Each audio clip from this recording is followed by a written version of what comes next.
All right, I would like to call the Finance and Ways Committee to order for March 19th, 2025. Madam Clerk, please open the board for roll call.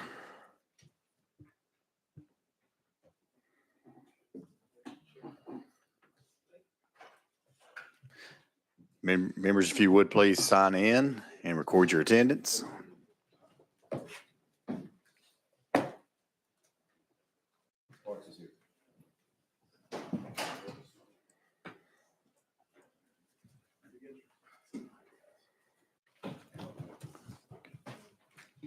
Madam Clerk, please take the roll.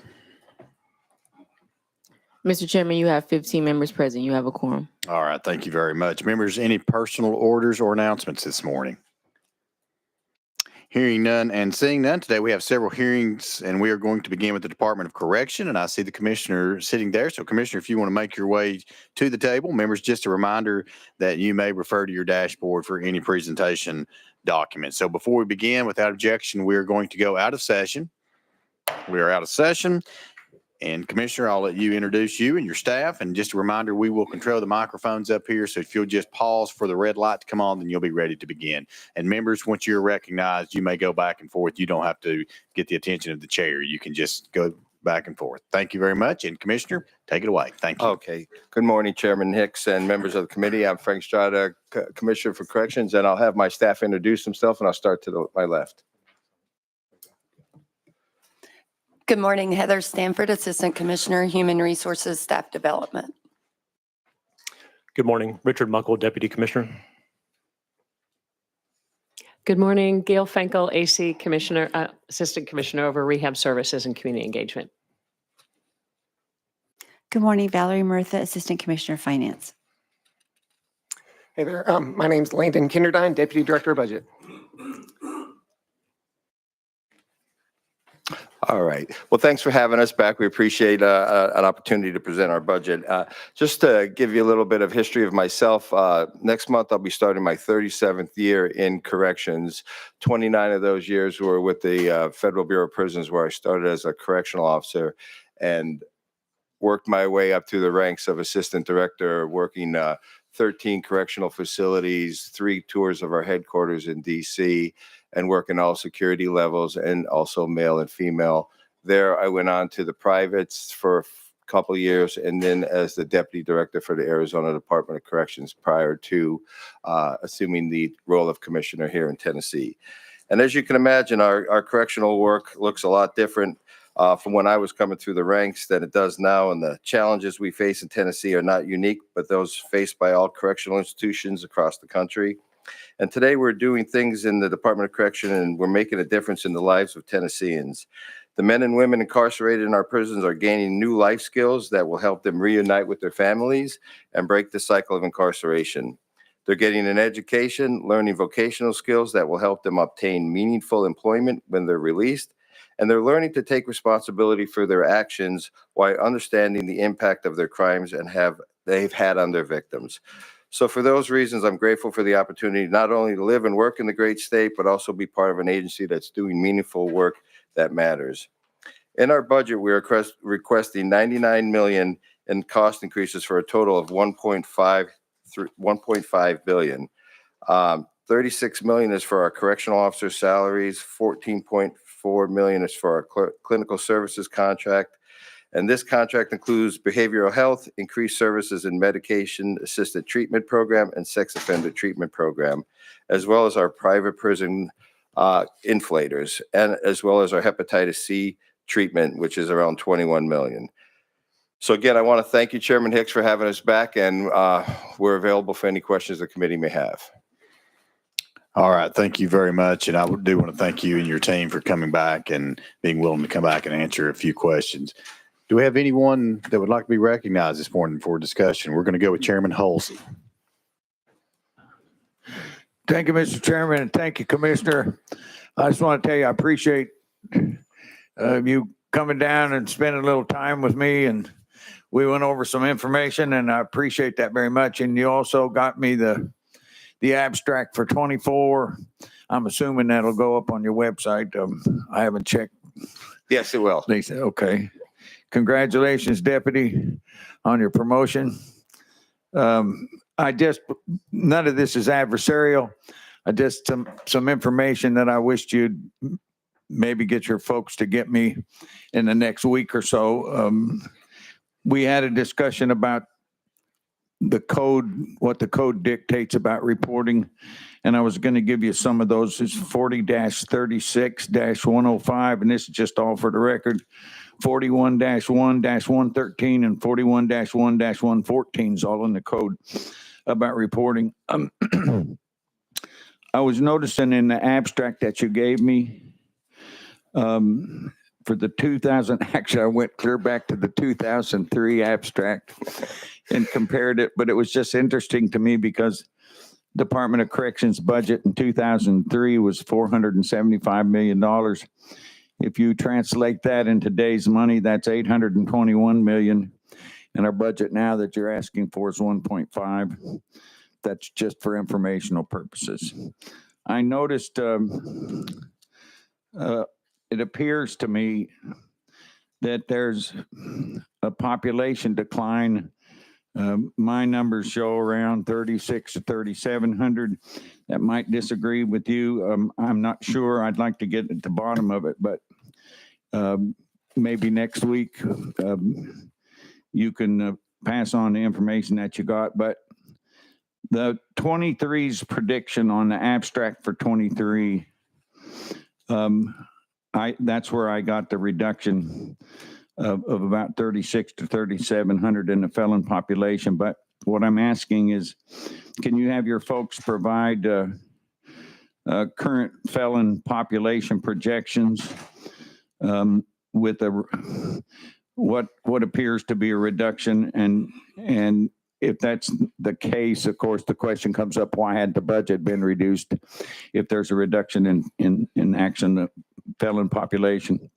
There was another thing I noticed is the recidivism rates increased by 4%. I didn't know if you had a comment about that. And if you do, go ahead and then I'll continue. Yes. I'll have to, first on the populations, we'll get that information from you because as I'm looking at the trend, I think we're off about 500 inmates on our numbers with you. So I'll make sure that I get with you and get that information to you, and I'll turn it over to Deputy Commissioner Muckle on the recidivism rate. Yes, thank you, Mr. Chairman, for that question. So a couple of things about recidivism, and you're absolutely right.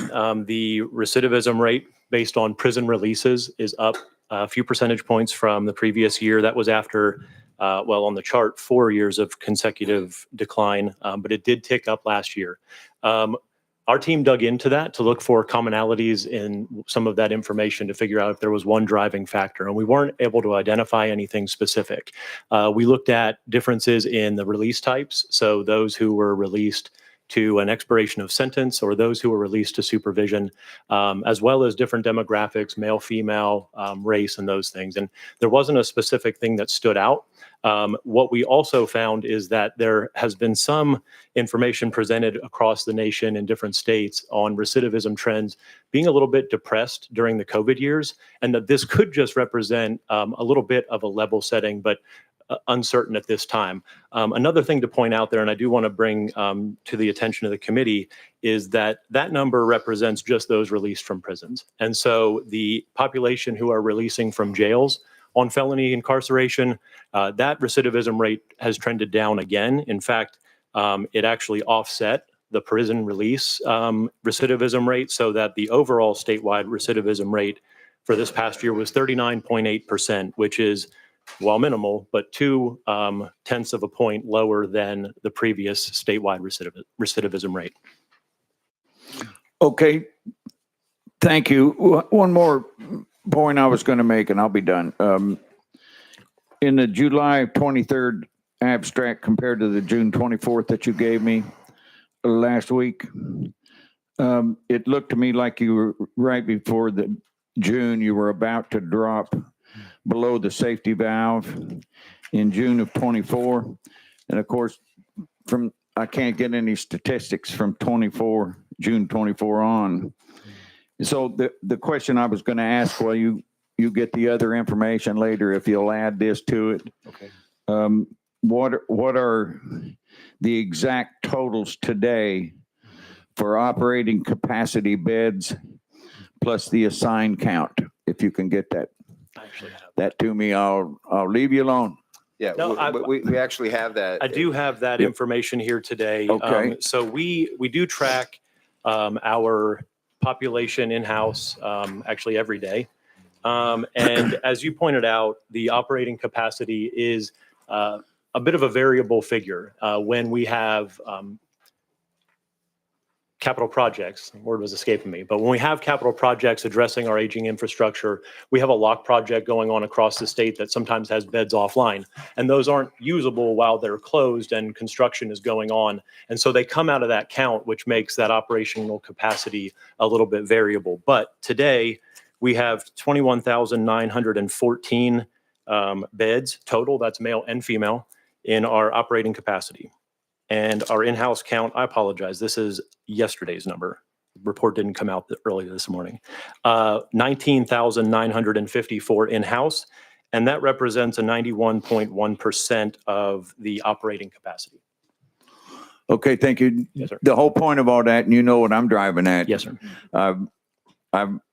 I think being in the safety valve posture over and over and over again for years is not a good thing. And that's the hammer I'm pushing on. So thank you very much. Yes, sir. All right, thank you, Chairman. Next on our list, we have Chairman Grills. Thank you, Mr. Chairman. Good to see you all this morning. Just need an opportunity to clarify something, if you don't mind. I know you guys have a hard job, probably one of the hardest jobs in the state. So with that being said, I've heard rumors, and I'll give you this opportunity to clarify this, that your employees have been instructed not to meet with members of the General Assembly unless there are HR representatives with them. Is there any truth to that? And if so, why? There's no truth to that. We encourage, actually at our town halls, we encourage our staff to engage with their representatives so they can help us in legislation, getting stuff passed, especially when it comes for benefits and pay, et cetera. So I don't know where that's coming from, but that's not coming out of our headquarters building. Well, I felt it was best to give you the opportunity to clarify that and set the record straight. So thank you for allowing me to ask a pointed question. All right, thank you. Next on the list is Representative Freeman. You're recognized. Thank you, Chairman. And I was going to ask this question last time you guys were here, but I didn't want to pile on with everybody else asking the question, so I decided to wait. I have a couple of questions about your PREA program in prison. We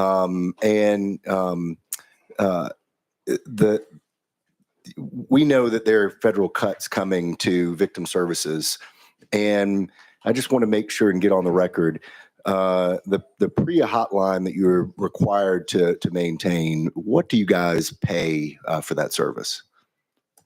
I'll turn it over to our Inspector General Kim Golden, who runs our PREA program. Thank you. Hello, Kim Golden, Inspector General for the department. So we actually don't pay anything for that line. We have MOUs, memorandums of understanding, within each region with a rape crisis center that actually takes those calls. Great. And members, I just want to make sure and point out, as you just heard, we are asking nonprofit facilities across our state to perform a federally mandated program. I think there should be a budget line item, recurring dollars that funds this, I think, extremely important work. We're going to have an opportunity to hear some appropriation amendments coming up that will fund some of these victim services. But I just wanted to get on the record that we are asking nonprofits and Tennesseans to donate to nonprofits to fund a federally mandated program. The PREA's Prison Rape Intervention Act. This is protecting Tennesseans who are serving time from being raped in prison. And I know you do a great job of implementing that program within your prisons, but I just want to point out again, we're forcing nonprofits across our state to fund a federally mandated program. So thank you. Thank you.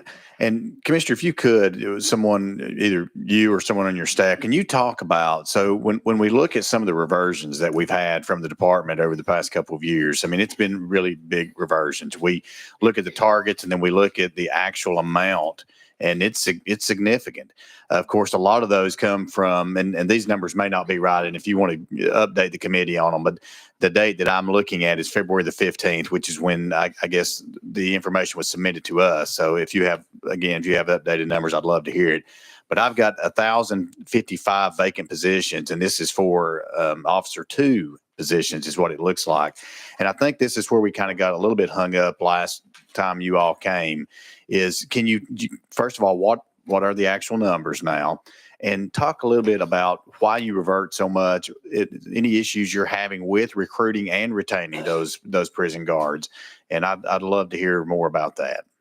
Okay, I'll start off with Assistant Commissioner Stanford on the numbers for the CO2s and the recruitment and retention, and then on the reversion to our Chief Financial Officer, Assistant Commissioner Murtha. Thank you. Heather Stanford, Assistant Commissioner, Human Resources. Agency-wide, we currently have right at 990 vacant positions. And out of those vacant positions, we currently have 612 correctional officer vacancies. And those vacancies actually are 2 titles, Correctional Officer 1 and 2. But all of our officers typically start out as a Correctional Officer 1 and then after a year move into the Correctional Officer 2. Out of those 612 correctional officer vacancies across the department, 200 of those are in our Northwest facility. Another 100 of those is at our West 10 facility in Henning, Tennessee, and the others are scattered among the other facilities, the other 8 facilities. So the majority, half of our facilities, are staffed where they no longer use the augmentee program, meaning they are staffed over 85% correctional officer. In such, as we've increased headcount over the last couple of years, the augmentee hours on our staff having to work to augment the facilities has decreased significantly. So we're showing really, really promising trends there.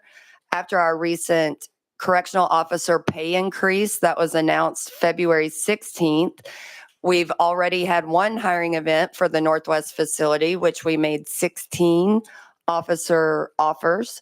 We're graduating very large classes out of the academy. And we also this week have a hiring event here in Davidson County and also for the West 10 facility in Henning. So I anticipate those vacancies to continue to drop in those particular facilities. And have you identified, as far as Northwest, and because that is the bulk of these numbers, what are some of the issues, and have some of those been addressed, or love to hear more about that? I think some of our biggest problems up there is just the population. The last census count, I believe the population dropped, I think 11 or 1,200 from the previous census, and competing with the other businesses up there, we've continued to struggle. We have done stipends. We have done floating crews. And a floating cruise is where we take additional staff from our other facilities and send them up to Northwest to augment, to help out with the security staff.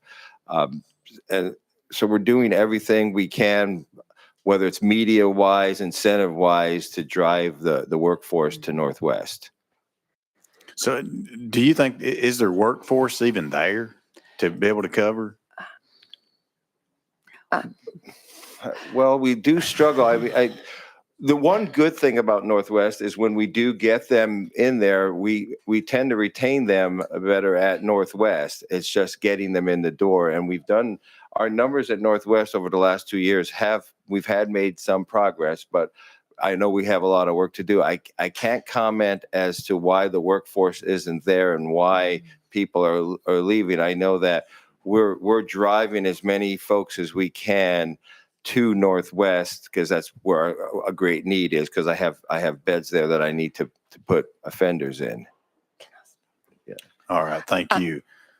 Go ahead. You're Chairman, recognized. I would offer as well that we do have difficulty recruiting employees with single-family housing needs.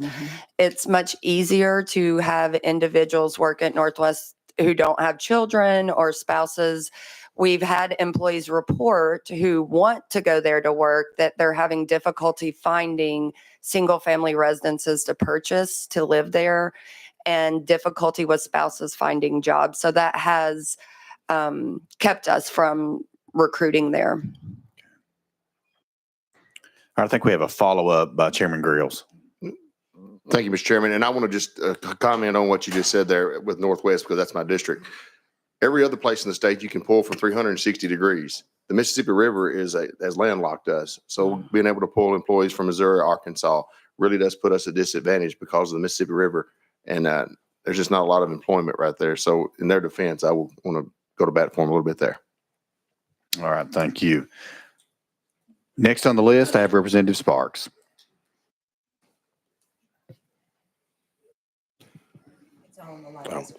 Chairman, can I go last, please?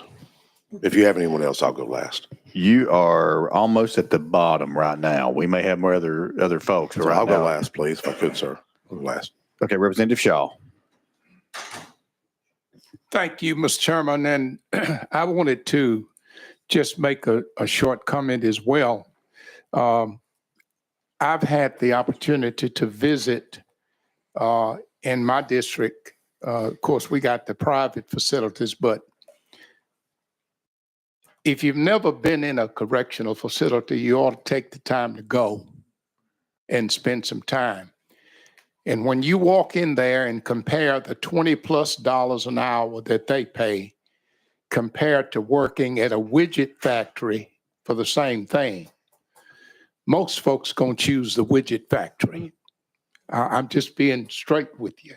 Very few folks are qualified for that type work on the day-to-day basis. So I think until we, and I know that's a subject for another time because money is always a factor, but until we come to the realization that if we want qualified people who will stay in those facilities and become dedicated and devoted to working every day, we got to pay them more than the average person pays in the community. Because when I walk in there, it's almost frightening, and I got people with me.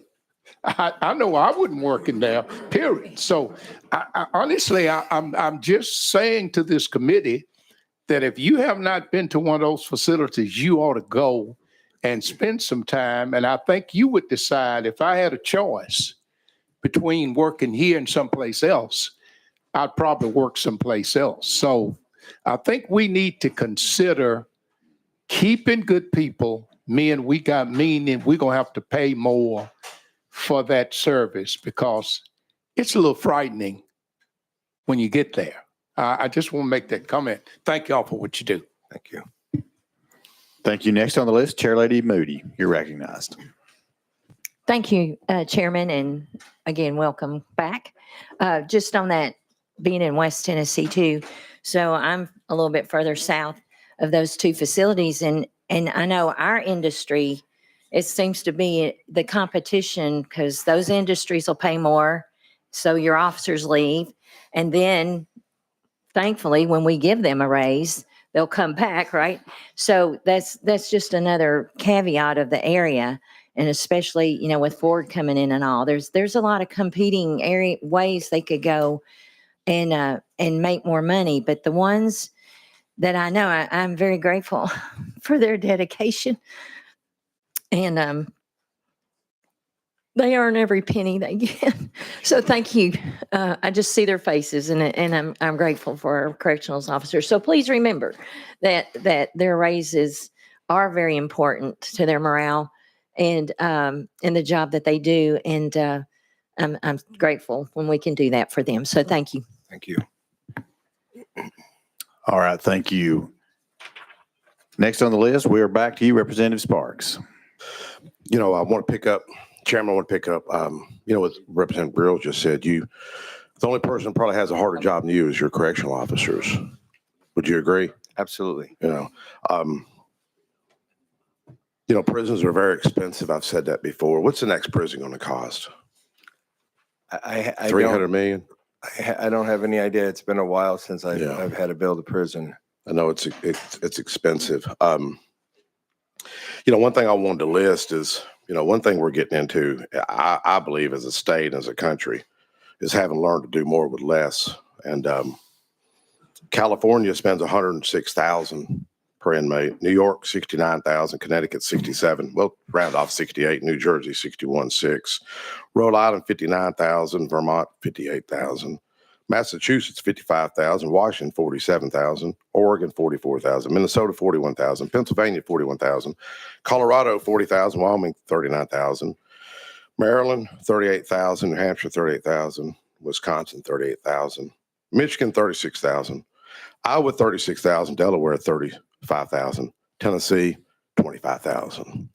So I think, you know, you've learned to do more with less. But one area I wanted to ask you, picking up on what Freeman mentioned about cuts, because there are going to be cuts. I mean, let's just face it, going to be cuts from federal government. I'm a fan of DOGE, doing more with less. I love it. I love it.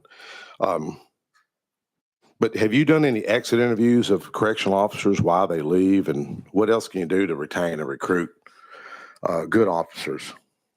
Well, I'll turn the exit interview question over to AC Stanford, who oversees the exit interviews. Thank you. Assistant Commissioner Heather Stanford, Human Resources. Yeah, we get exit interviews. The response rate is not good on the exit interviews for correctional officers. We a lot of times will have officers that just stop coming to work without notice. And so we miss a lot of really fielding the reasons why they're leaving. But those responses we do get, they vary from pay to better opportunity to, you know, not getting along with supervisors, what we typically see. Yes, ma'am. You know, Men of Valor have been very successful. I think we're all a fan of them. I think their recidivism rate is 14%, if I'm not mistaken, for their graduates. They're doing more or less, and you know, leveraging our NGOs only makes good sense. But I want to share, when I was a young county commissioner, our sheriff would come up and I'd ask about inmates, getting them jobs. What do we do? Their library. The library was a joke. It was romance novels. I mean, seriously, folks, I can't make this stuff up. I just was like, wow, what a broken system. To be honest, my sheriff didn't care. 30-year sheriff. But one thing that a guy that did care is a guy named Bernard Salandy. Some of y'all know Bernard Salandy. Big old African-American guy, 6'2", 320. And that guy cared. And I used to ask him, I said, man, what can we do? What's the best thing to do to turn folks' lives around? He said, man, it's the faith-based areas. Those NGOs, and correct me if I'm wrong, those NGOs cost taxpayers nothing, doing more or less. So I appreciate y'all coming by our office. Also, can you share, you know, it was Music Therapy Week when you came by. Yes. Can you share the story that you shared with me? I was telling you that we engage the music industry quite a bit in our prison system. In the first week of January, we actually had Jelly Roll perform a live concert for his album, #1 album. We actually set up a stage in our Riverbend maximum facility, and he sang for about an hour to the inmate population, and brought his whole crew in there, brought all the writers in there, brought in another recording artist, Lainey Wilson, with him and the song that they did, and they performed for the inmates for an hour. And then afterwards, he spoke to a number of inmates, I want to say maybe about 40 or 50, about his time during his incarceration and how his life changed. And we also work with Hope on the Inside, with entertainer Kix Brooks and Brianna Calhoun, who come to our facilities and perform concerts, and she tells her story about her prior drug use and incarceration and how she turned her life around. So yes, sir. We've engaged the music industry, and we always have artists that want to come in and perform at our facilities, which we do. We you know, it's a scheduling concern sometimes, but we've been able to make it work, and we continue to have that relationship with them, and they continue to come into our facilities. Yes, sir. You know, I went through y'all's academy probably 6 years ago. Went through TBI's academy, went through my sheriff's academy twice.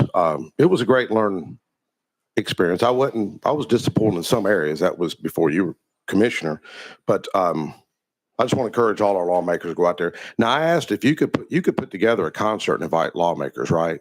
Sure. And serve your awesome macaroni and cheese. Macaroni and cheese person- out there is pretty good. I've had it. It really is. I'll make sure everything is right. We invite everybody, any legislator to any of our facilities at any time. But if the next time we have an event, we'll send out an invitation to those who want to attend. I don't know when the next one is. We haven't had any request of late for request right now. concerts. Right No, now, I'm you got saying of any requests. entertainers that want to come in, but Yes, sir. I'll definitely keep that invite on my mind. Well, my final comment, Chairman, we talk about work-life balance. I mean, you got a stressful job, you know. How do you decompress and just chill after the issue? Because when you're in the media, it's never positive. Well, maybe the Jelly Roll story is positive, but what do you do for work-life balance? For me, personally, I spend a lot of time in the gym and I watch a lot of sports. So those are my two things that I like. So. Thank you, sir. All right. Thank you very much. Next on the list, Representative Miller. Thank you, Mr. Chairman. Following up on Representative Sparks, he threw out these numbers of, I think, $100,000 one state was spending per inmate, and he ended with $25,000, if I'm correct, per inmate for the state of Tennessee. Is that accurate? I think we're closer to around 38,000. Do you have the number? 45,000 Per inmate. per inmate. Is that sort of like on an annual basis, or? No, yeah, but also, I mean, it gets adjusted all the time because obviously food costs are going up, medical costs are going up, et cetera. So those are all factors that go into that daily cost. You started your statement speaking of the kind of training that inmates were offered, training and educational kind of programs that go on within the institution. But upon their release, I'm under the assumption that that's where your responsibility stops. But I'm kind of getting an indication from y'all that you continue to follow that inmate. And one reason you do that is because you're trying to reduce recidivism. Am I Well, that's correct correct. on We this? still have about 70,000 on probation and parole that we still monitor and are responsible for further care, and our day reporting centers as well. We have seven. So what are we spending upon the release of a individual inmate on an annual basis? Okay.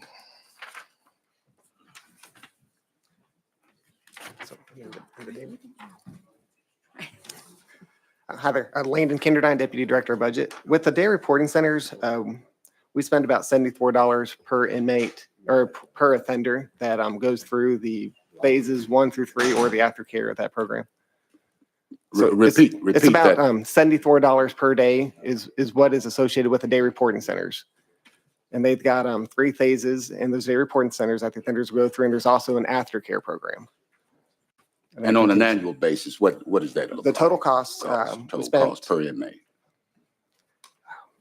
if you don't mind, I have to pull a calculator out. And, you know, I'm just trying to follow the investments, you know. But that would be $27,000 per offender if it was annualized. Okay. Yes, sir. And it was $8 million is what the total program cost last year. Okay, so 45,000 while we house there. Upon release, then we spend 27,000 with the various programs. I'm going to pay me now or pay me later. Does the department invest in prevention? Yeah, I believe we do. We've invested in the rehabilitation efforts of our inmate population, especially recently we've implemented tablets in our facility. We're about 70% of our implementation, and our tablets have provided over, and I'll let Assistant Commissioner Finkel, who's over rehabilitative service, about how many education certificates that have been completed since we implemented, as well as the number of TCAP programs we've increased from our previous year. I think we went from 16 to 26, but I'll turn it over to Ms. Finkel to respond to that. Good morning, Assistant Commissioner Gail Finkel over Rehab Services and Technology. So education is important and vocational trades are very important. And, you know, the commissioner has made that a huge priority for all of us. And our bragging rights are that in the last 2 years, we have grown our TCAP programs by 50% or more. And we now have 29 active TCAP programs across the state, one recently at Trousdale. And so we're really proud of that. And that actually facilitates support when they're released into the community because they can continue some of their education at TCAT at some of those campuses.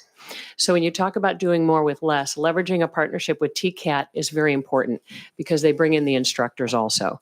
So our efforts to grow that, you know, there are multiple benefits to why we would do that, in addition to supporting the inmates and their ability to gain transferable skills that will help them once they're released. And the tablets, since the tablets' inception, over 200,000 programs have been completed on the tablets, and 42,000 were certificate earning. That doesn't replace classroom. Classroom is still very important, but it definitely supplements their education. And there's 34% of the content in those education portals on the tablets is faith-based. Sounds good. Thank you. Thank you, Mr. Chairman. Thank you. And can you tell me how much do we spend on just a general population inmate per day? It's $126 per day is what last fiscal year was. So how much does it cost when we house a state inmate in a county facility? The average cost on that, I think we were just over $50. The state has a reimbursement rate that's dictated in the Appropriations Act. Okay. So that's not their actual cost, but that's what the state reimbursement costs are. Okay. So that's what the state pays for a county to house a state inmate? Yes, sir. Okay. All right. I have no one else on the list. So thank you all. Thank you all for your presentation this morning. Thank you all for coming back and being willing to come back and to answer our questions. Oh, hold on one second. We have Chair Lady Moody. It just reminded me of getting to come to Northwest and that you have the juvenile part of that facility, right? And so just, you can get back with us or if you have it in front of you, but I was just curious about how many are there and how's there now. And the part I visited was the 16 to 18 part. 5. Okay. Thank you. Yeah.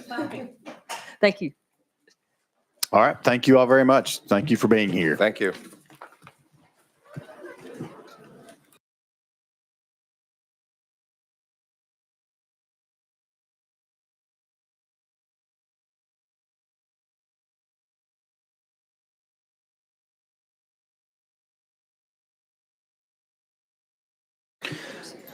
All right. At this time, I'm going to ask, we are going to go in, members, we are going to go into the expansion request hearings. And I do see Commissioner Alvarado sitting back there. So I ask him and his team to make their way to the table. And we will hear from the Department of Health regarding their expansion request. And Commissioner, thank you for being here. Again, if you'll pause and wait for the red light to come on, we will control those microphones from up here. And you may begin when you're ready, sir. Thank you, Mr. Chairman, and thank you, members of the committee. Thank you for being willing to hear our expansion requests. And I'll get right into the first one, which is our Water Infrastructure Improvements for the Nation Act grant, otherwise known as the WIN grant. Lead poisoning can result in lifelong developmental issues for children, particularly those under the age of 6. And one potential source of lead exposure is contaminated water, which may occur through plumbing, pipes, faucets, and drinking fountains. To assist in reducing lead exposure in contaminated water, the Department of Health requests approval to utilize the WIN grant. Through coordinated efforts with the Department of Environment and Conservation, Department of Education, and the Department of Human Services, the department will utilize this funding to test water for lead in schools and child care centers free of charge. This is a new grant for the department, but not a new grant for the state. TDEC managed this grant since 2019, and in conversations with TDEC, TDH became the lead. So it fits into the work that we do with childhood lead poisoning, and the grant totals $815,000 over the next 2 years and requires no state positions. The second request we have is on opioid abatement program, high impact areas. Through the Opioid Response Coordination Office, otherwise known as ORCO, the Tennessee Department of Health provides opioid overdose prevention and response activities throughout the state. A key component of these efforts is the continued support of community health workers in Tennessee's 5 designated opioid high-impact areas. CHWs are frontline public health workers that connect patients to health, treatment, and other resources.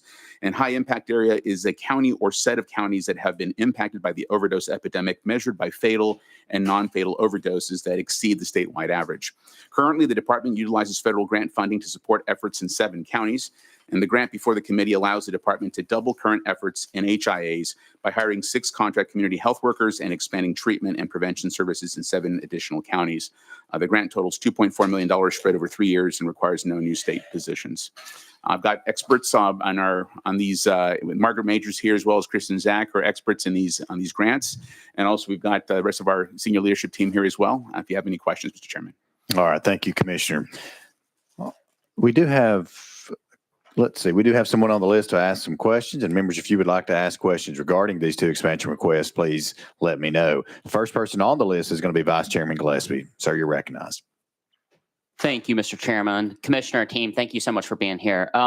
Backing up to the lead abatement program, I know the EPA put out some new rules a couple of years ago, or it may have been sooner than that. And currently, MLGW in Memphis Light Gas and Water, is currently in the process of removing those the contaminated pipes, and they're going above and beyond what the EPA required, which was going all the way to the house if needed. And I would just wanted to make sure that your department, since you're taking over that grant, is in communications with utilities that are choosing to go above and beyond and offering any assistance or support. And I just want to get that for the record to make sure everyone is aware of that and it's needed. Sure. I don't know if Margaret can be able to. Oh, there you go. I'm Margaret Major with the Department of Health. We have not started that yet, but we are working with the Department of Environment and Conservation, who do work directly with the utility companies and across the state with their water division. And so the collaboration will be with the water divisions. That the new rules that took effect in October with the enhanced lead and copper rule do require utility companies to do first a service inventory of all of their lead service lines, and then they have a 10-year plan that they're working to put in place to remove those service lines. And as you said, that is to the connection to the either the company, the facility, the housing. It's not actually into the house, but this particular grant will test the water within the facility and not for the lead service lines that the utility company is responsible for. That is very helpful. Thank you so much. I'll make sure. I just want to make sure everyone's working together on this, because I know it's you threw out a number there, and I know the actual number is going to be substantially more than that. So thank you so much. I appreciate it. Thank you. And just to make sure, and I just want to make sure we get this on record, Commissioner, that the state is under no obligation to continue the funding should revenue cease to exist on both of these expansions. Is that correct? That's my understanding. Yes. Okay. Just wanted to make sure. Members, any other questions for the Department of Health and their expansion request? Hearing none, seeing none. Thank you very much for being here this morning. Thank you for your presentation. Chairman Grills, did you have something? Thank you, Mr. Chairman. And I just wanted to follow up on some of those, what the Representative Gillespie was talking about. If you do have an issue there in your community and with some of these rural water districts, lead being in the water, how is the best way to reach out to you guys and then maybe work with the department, TDEC, to get some of these issues resolved? Probably the easiest, I mean, if you can always reach out to me, Representative. Okay. So you can always feel free if you want to send me an email, we can get you. I've got a lot of experts. We've got a large department, but a lot of experts. So if you ever just want a point of contact, please feel free to contact me. I'll make sure that we get you in contact with whoever is the person that needs to be in charge of that. Can you make sure somebody runs by my office sometime today? Because I need to talk to y'all pretty quick. Sure. Yes, sir. Thank you. Absolutely. All right. Thank you. Commissioner, thank you very much. Thank you, Mr. Chairman. Thank you, members of the committee. All right, let's bring up next for their expansion request, the Department of Mental Health and Substance Abuse. If they'll make their way up to the front, please, and if you would just introduce yourself. And if you'll just pause when you are speaking and wait for that red light to come on, and then you're ready to go. So thank you all again. Again, members, this is the Department of Mental Health and Substance Abuse. You're recognized, sir. Good morning, Chairman Hicks, members of the committee. My name is Matt Yancey. I serve as Deputy Commissioner with the Tennessee Department of Mental Health and Substance Abuse Services. To my left is Gene Wood, who serves as our Budget Director. The grant you have before you is a 5-year, $4.5 million grant awarded by SAMHSA, also known as the Substance Abuse Mental Health Services Administration. SAMHSA is under the Department of Human Services, U.S. Department of Health and Human Services, rather. This grant is called Promoting the Integration of Primary and Behavioral Health Care Program. We are using this grant to partner with 3 colleges and universities here in Tennessee to help support their efforts to provide mental health services to students on their campuses. Those 3 universities are Bethel University in McKenzie, Tennessee, Tennessee Tech, and the University of Tennessee Martin. This grant will support 2 positions at each of these colleges and universities. Those include a master's level therapist, a full-time therapist, as well as a peer support case manager. These dollars will also be used to support our partners with providing psychiatric consultation when needed for students who are seeking behavioral health care on campus. All right. Thank you very much. Members, you've heard the description of the budget expansion request. Do we have any discussion, any questions for our guests? I will ask the Commissioner of Health this same question. I know you probably heard it, but the state is under no obligation, my understanding, to continue funding should revenue cease to exist. Is that correct? That's correct, Chairman. Okay, thank you. Members, anyone like to be recognized? If not, thank you very much. Thank you for your request. Thank you for being here this morning. All right, that brings us up next, the Tennessee Higher Education Commission, and I saw Dr. Gentile back there. So Dr. Gentile, if you'll make your way up. And sir, you are ready to begin when you're ready. Thank you. Thank you, Chairman Hicks, members of the committee. My name is Stephen Gentile. I'm the Executive Director of the Tennessee Higher Education Commission. And I'm joined by Ken Hansen, our Senior Director of Veterans Education as well, on behalf of THEC. We have an expansion request today that affects our state approving agency. We, as a state agency, are also tasked with ensuring the integrity of the GI Bill across 280 education units in Tennessee. Ken and his team, a team of 4 in total, traveled the state to ensure that there's quality education, that they are following the rules of the state and the federal guidelines when it comes to GI Bill. Recently, the VA, Department of VA, the federal level, said that given the work that we have, 280 institutions, over 10,000 veterans in education, we should have an extra position to help us do the work across the state. Our expansion request specifically is for $125,000 for salaries and benefits, and we would reorganize a current vacant position to make this position whole at our agency. All right. Thank you, Dr. Gentile. Members, any questions for the department? And I will stay consistent. Thank you. It wouldn't come to me. I'll stay consistent with my question for the other departments. So the state is under no obligation to continue funding should revenues cease to exist. Is that correct? Chairman Hicks, that is correct. Okay. Yes, Thank sir. you, Dr. Gentile. All right, members, any other questions? Seeing none, thank you all very much. Thank you for being here and thank you for your request. Thank you, sir. Thank you. Thank you, members. All right, members, that brings us next to the Mega Site Authority of West Tennessee, and we have the director here, the CEO, Mr. Clay Bright.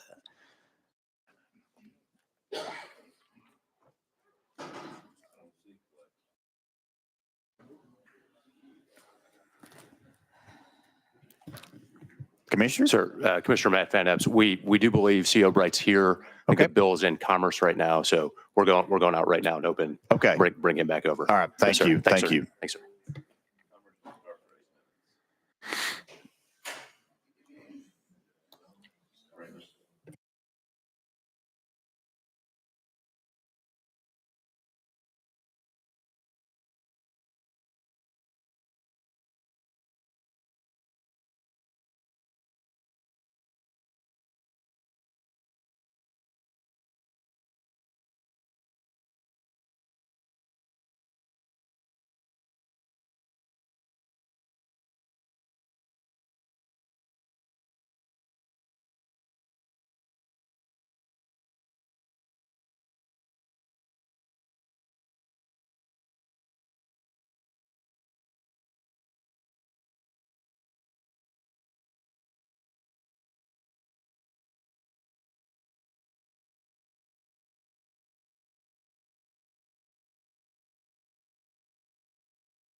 All right, members, again, we do have the Mega Site Authority of West Tennessee, and I see the CEO, Mr. Clay Bright, is with us now. And Mr. Bright, if you want to make your way up to the table.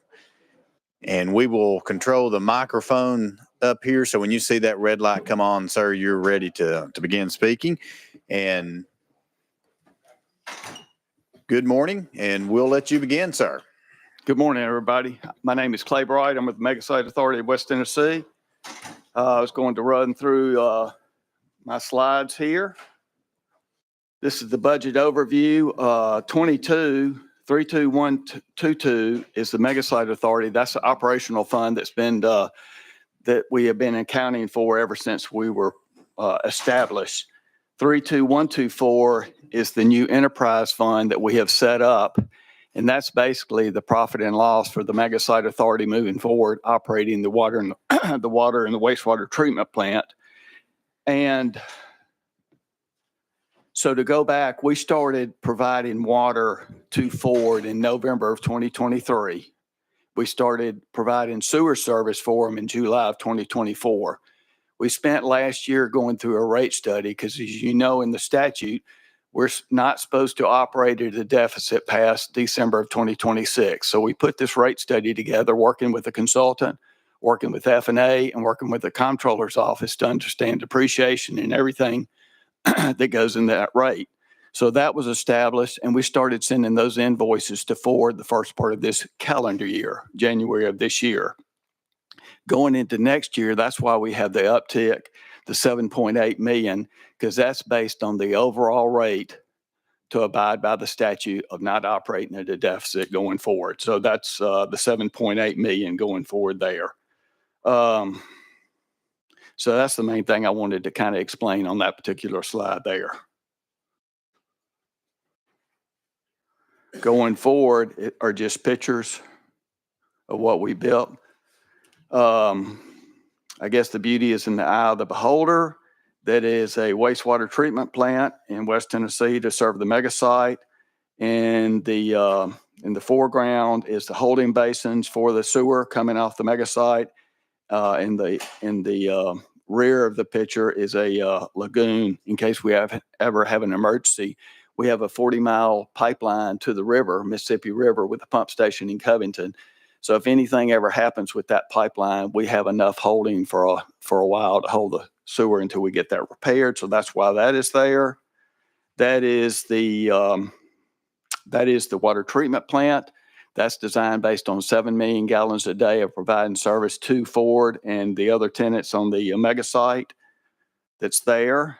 And those are fully functional, those past two pictures. That is a 400 megawatt substation that TVA has provided. So TVA has full power going into the Megasite now to provide power. And that's just a picture of the battery plant. It's so wide, it's kind of hard to get in one picture, but that's the actual battery plant itself. Let me go back, and you can see behind the battery plant, there's 3 buildings. That's where 3 of the suppliers are located. And then there's the assembly plant, which is looking south towards the suppliers that I just mentioned in the battery plant.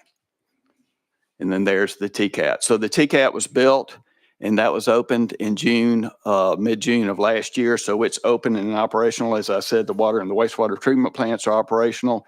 I did not show any pictures of what TDOT's installing, but the first phase of TDOT will be finished end of 2025. So I would say the state has made all its commitments to Ford on what we were supposed to provide to Ford so they could become operations. So Chairman Hicks, that's the end of my report. All right. Thank you very much. Yes, sir. And we do have several folks on the list. Let's go first to Representative Gant. Representative Gant, you're recognized.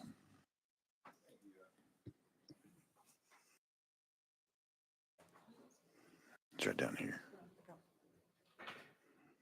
Thank you, Mr. Chairman. Clay, thanks for being here today. Appreciate you making the track up here to be with us, and we greatly appreciate your time. My question is around the pilot payments. What year are we in on that scale? I think those payments from Ford are due October 1st of every year, so we send them a bill basically end of August. I think this coming October will be the 3rd year. First year was $1 million. The second year, I think, was $3 million. So I think this will be our third third year. I can't remember what that amount of money is. But Okay. those funds had been decided how they would be split. The majority of that goes to Haywood County, to the IDB in Haywood County, and a proportion of it goes to Fayette County, to their IDB. So I think this will be our third year coming up. Okay. Can you go into the detail of how that money is being spent in particular? I cannot, because that's up to the IDB in Haywood County on how that gets spent. Is the same with Fayette County. So how they have spent those funds, I do not know. Okay. Do you have any indication that it might have gone toward the infrastructure? Because we consistently hear from the mayors and elected officials in and around. Of course, I represent Fayette, which is part of the mega site, and our initial thought process when we approved all this was that money was going to go towards infrastructure projects to support, these counties. And I know the Industrial Development Board, IDB, is probably a huge component of that. I just would like to know what specifically that money is going towards to help facilitate some of the infrastructure needs that we see, from the mayors in that area. So I can't tell you exactly how the money has been spent so far. Over 30 years, it's $296 million that will go both to Haywood and to Fayette County, with the majority of that going to Haywood County. I think Haywood County is still trying to figure out how they will spend that money. Okay. They've talked about schools, they've talked about different deals, and I don't know if they've really actually decided, going forward. But they needed a commitment from the Mega Site Authority that they would receive the funds, so then they could start planning for those kind of projects and whatever bonding they needed to get those projects in place. But again, there's a lot of conversation going on, but I'm not sure they have really come to terms on how that money is supposed to be spent. Okay. When y'all meet and discuss this, and I guess y'all have to vote on this, correct? Ask me that question. So does the board meet on how that money's spent? When y'all approve that money to be dispersed, Yes, sir. y'all have to vote on that, correct? We have. Okay. So And that was the commitment the board had to make, that the counties wanted from us. They wanted the board to go ahead and make a commitment on how those monies would be funded. And there's a scale and it ramps up in the 10th year, I think to $11 million that gets dispersed from the forward pilot funds.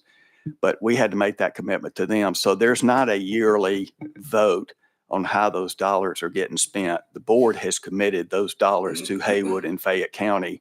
Then it's up to those boards, the IDBs and those counties, to figure out how they're going to spend that money.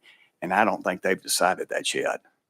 Okay, because we consistently hear from them about infrastructure needs and more money from the state, and Right. we have consistently tried our best to give money back for infrastructure needs, and that's why we set up this pilot specifically to address those needs, and yet it seems like, and I know your job is tough, and I would not want to be in your position, but there's got to be some accountability on how we know that money is being spent, because it's obviously a huge need because of all the infrastructure needs that have kind of coalesced around the mega site, and it kind of branches out into the other communities around the mega site. And so anyway, I would like to know more about the process of when y'all approve that money to be given back through the pilot program.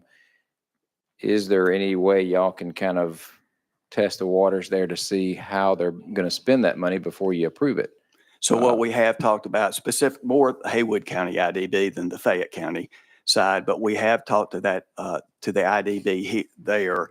And at some point, we do want them to come back to the mega site board when we meet to present to us on how they're spending those dollars. But as of now, I don't even think they're at that point to tell us how they're spending the money. But we do want to have them come back to tell us how they're spending those monies. Okay. Last thing, and I'm done, Mr. Chairman. Can you get me the amount of money that's been appropriated for Fayette and for Haywood, so I kind of know, because I want to ask them questions as well of how they plan to spend that money. Yes, sir. Okay, thank you. Thank you, Mr. Chairman. All right, thank you.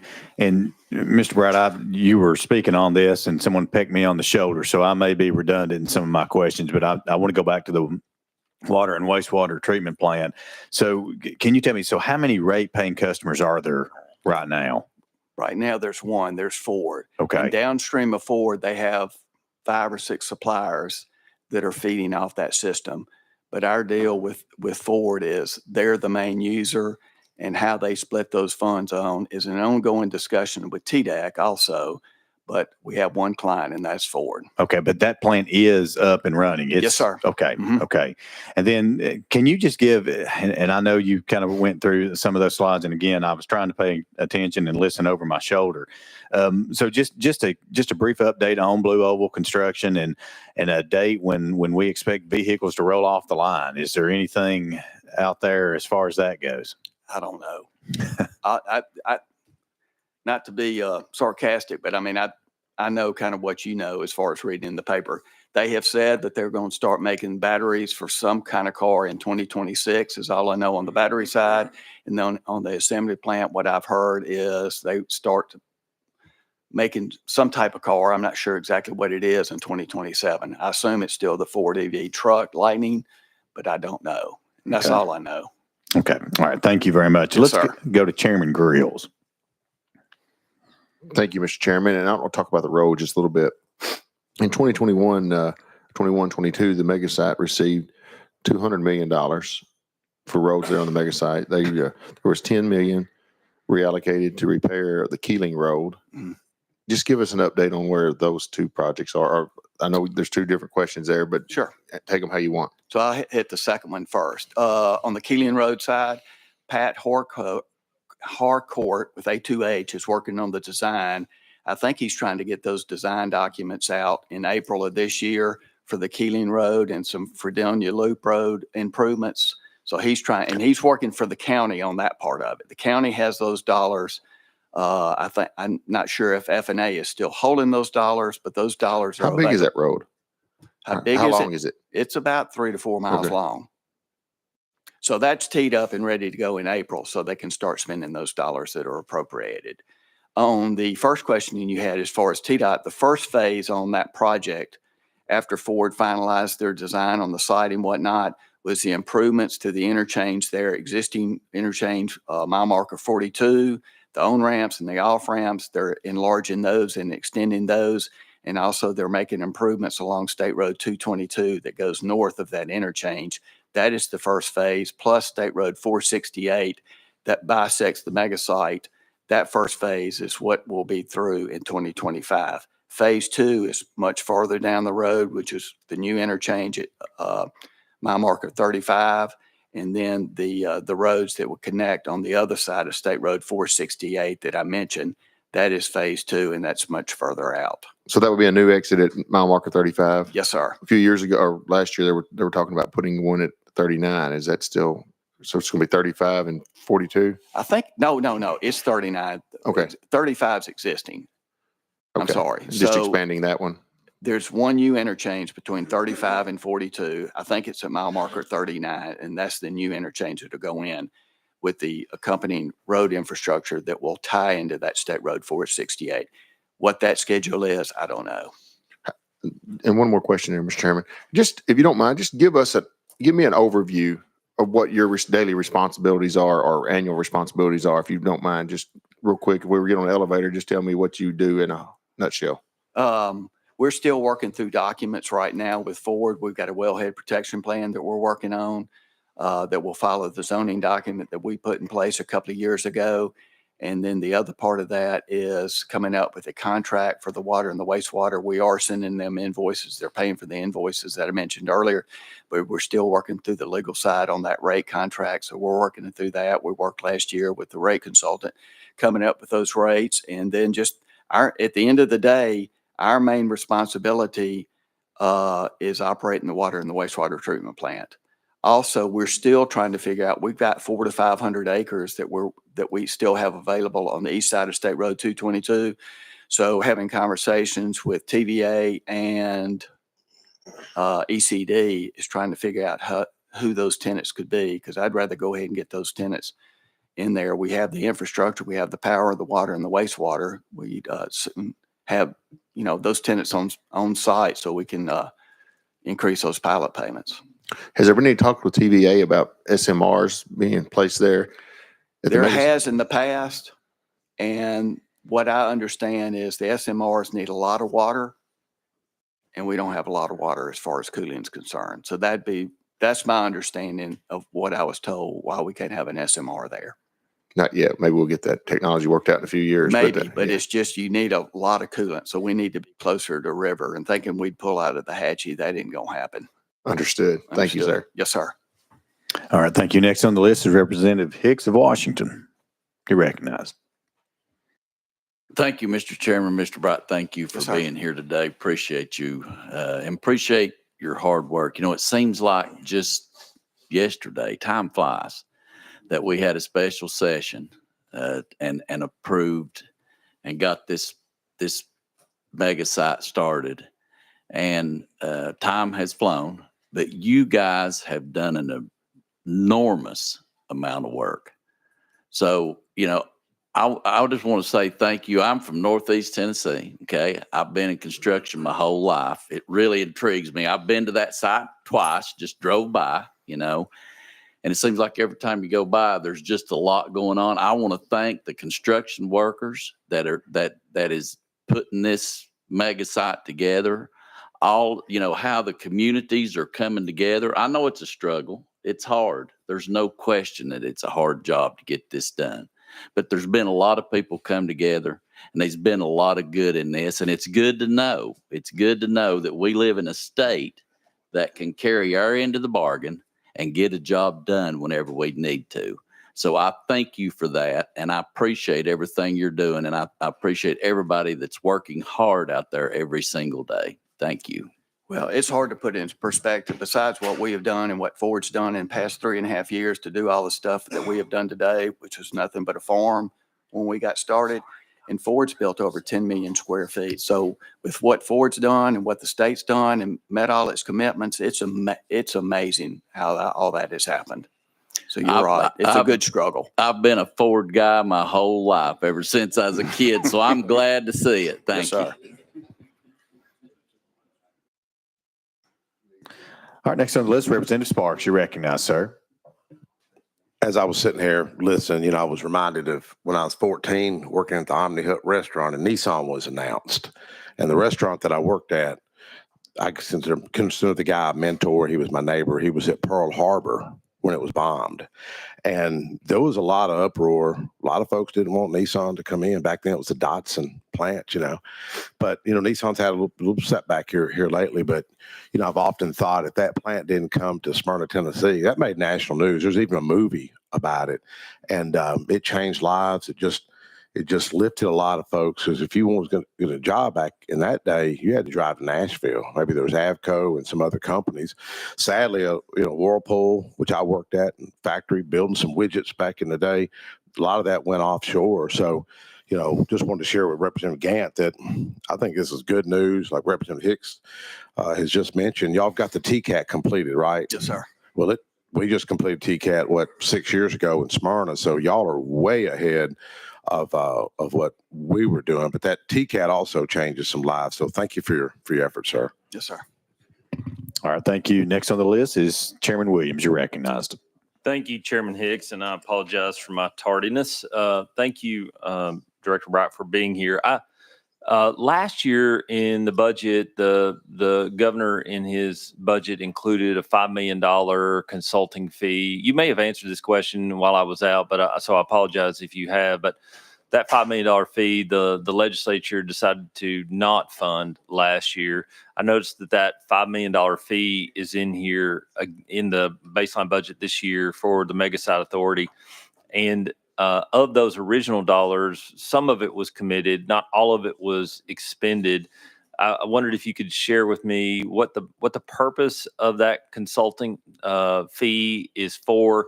Brooksy communicated with us that it had to do with consulting local governments there, but it just seems like that the possibility may be that money's unnecessary for the coming fiscal year when we haven't consumed the other monies. Wondered if you could speak to me about what that's doing, and are in those discussions with local governments, are you having any discussion about utilities and overall infrastructure improvements outside of roads and bridges?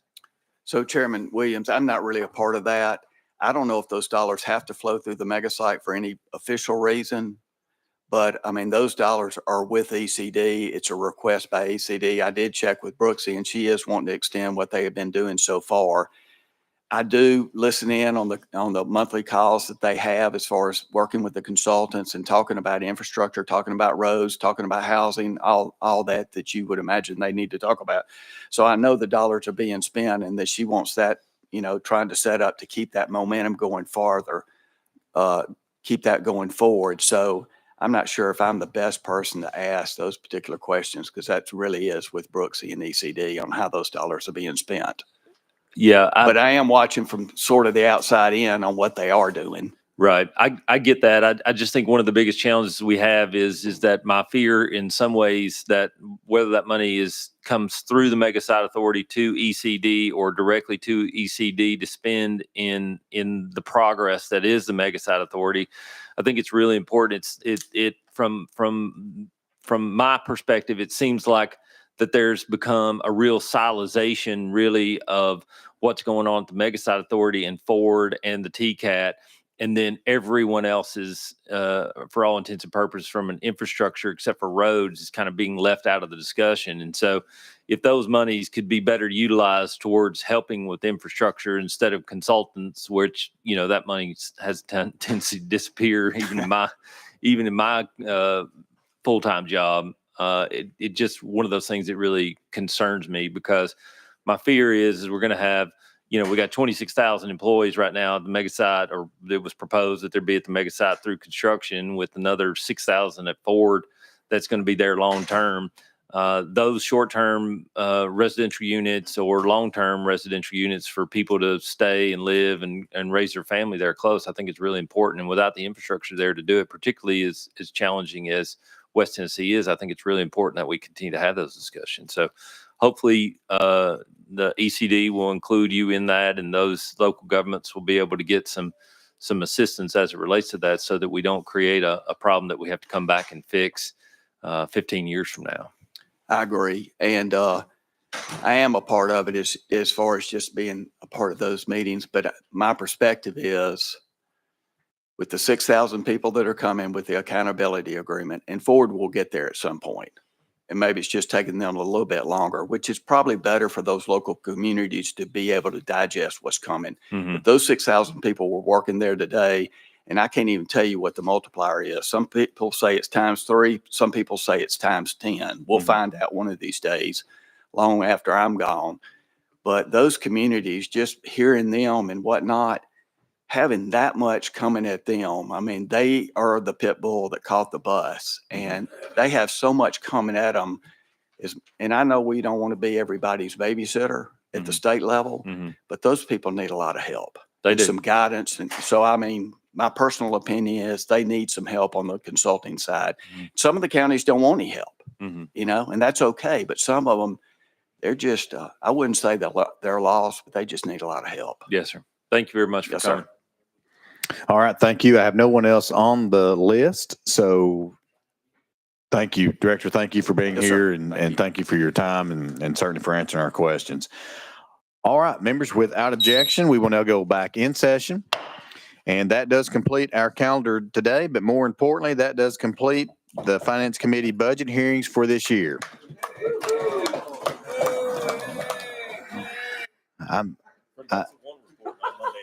Yeah, for those of y'all want to be here at 8 o'clock on Monday, you feel free. I won't be here, but you all go right ahead. Do we have, there could be. All right, do we have any further business coming before the committee? Hearing none and seeing none, without objection, we stand adjourned.